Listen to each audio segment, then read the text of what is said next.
بسم الله الرحمن الرحيم. ويل للمطففين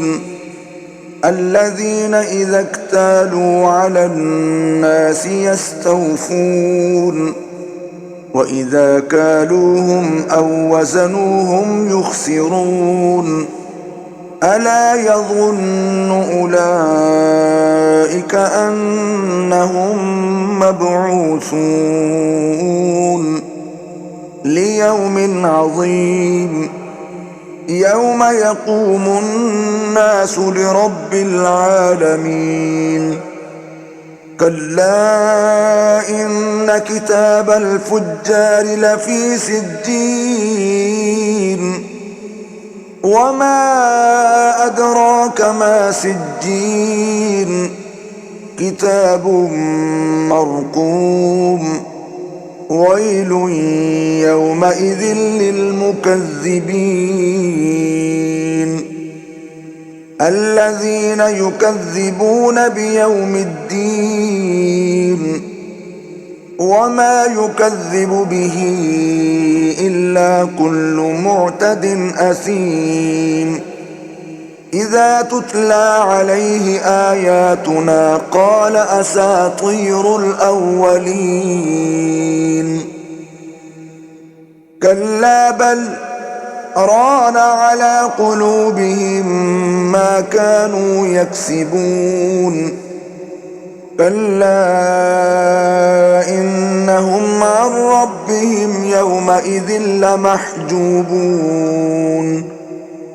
ثم إنهم لصالو الجحيم ثم يقال هذا الذي كنتم به تكذبون كلا إن كتاب الأبرار لفي عليين وما أدراك ما عليون كتاب مرقوم يشهده المقربون إن الأبرار لفي نعيم على الأرائك ينظرون تعرف في وجوههم نضرة النعيم يسقون من رحيق مختوم ختامه مسك وفي ذلك فليتنافس المتنافسون ومزاجه من تسنيم عينا يشرب بها المقربون